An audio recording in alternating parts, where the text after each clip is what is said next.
Hello everybody, and welcome to the first installment of Engines of New York Central. More on this at the end of the video. Today we will be looking at New York Central Railroad number 999. 999 was built in 1893 by the New York Central Railroad's West Albany shops. Number 999 is a 440 American-type steam locomotive. The 440 meaning it has four pilot wheels, in the front near the cowcatcher, four driving wheels in the center or the most further back wheels on the engine, which are the largest in this photo, and no trailing wheels, hence the 0 in 440. 999 is a American-type steam locomotive. In this photo, number 999 has a driver diameter of 86.5 inches, and it kept this until it was rebuilt in 1920 with 70-inch drivers. Number 999 has a weight of 124,000 pounds and runs with a boiler pressure of 80 pounds per square inch.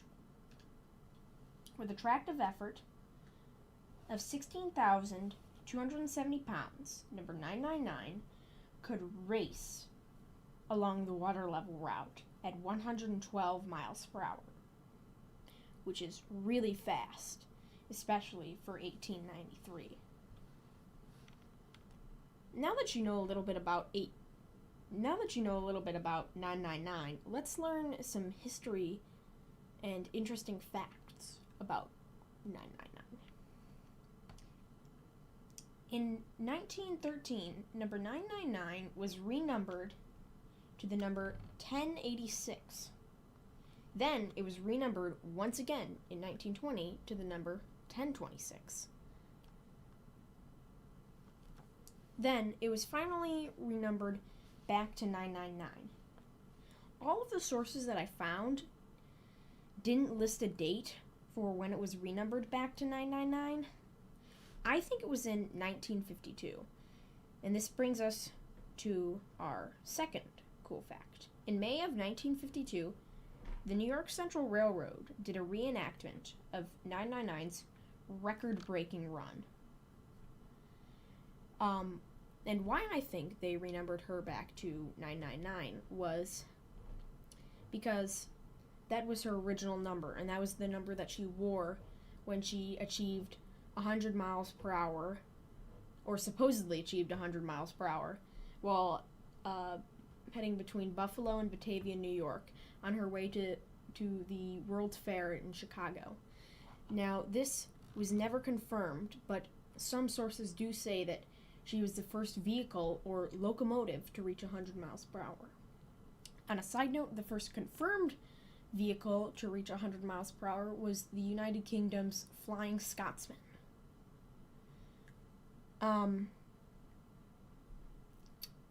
And this also kind of leads us into our third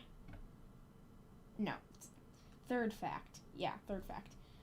Fortunately, 999 was never scrapped, which is a fate that many other New York Central locomotives would face. And today she resides at the Museum of Science and Industry in Chicago, where you can see her renumbered to 999. And in her original paint scheme. At the time when she was built in 1893, it cost $13,000 to build her. Today that would be over $370,000, which I think is interesting because it's rather cheap for a locomotive. $370,000 is a lot of money, but when you think of it in the terms of cost to build a locomotive, seems rather cheap. But that also might be because number 999 is a small locomotive. And fortunately, 999 was not scrapped, which is very, very good. This is a fate that many New York Central locomotives faced, such as the Hudsons, the Niagaras, the Pacifics,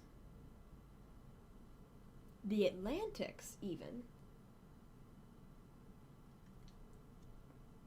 Lots and lots of New York Central steam locomotives were scrapped, and this is because the New York Central was hell-bent on diesel supremacy. I'm planning on doing a video on why none of the Hudsons and Niagaras were saved, but I'll save that for another time.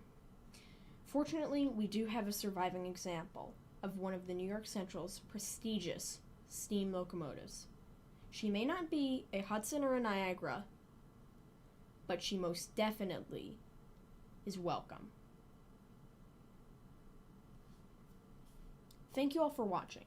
This is the first video, and actually this is a remake of the first video of Engines of New York Central. I've added an intro and tried to do stuff a little bit better and not make the videos so short. As of today, I'm expecting to release another Engines of New York Central. The Hudsons may seem challenging, but I have faith that I could get it done. I will definitely release an announcement if I decide not to continue this series. And that's all, folks. Thanks for watching. This was an Evan Volcano Productions production on the New York Central Railroad. Thank you all for watching, and that's all, folks.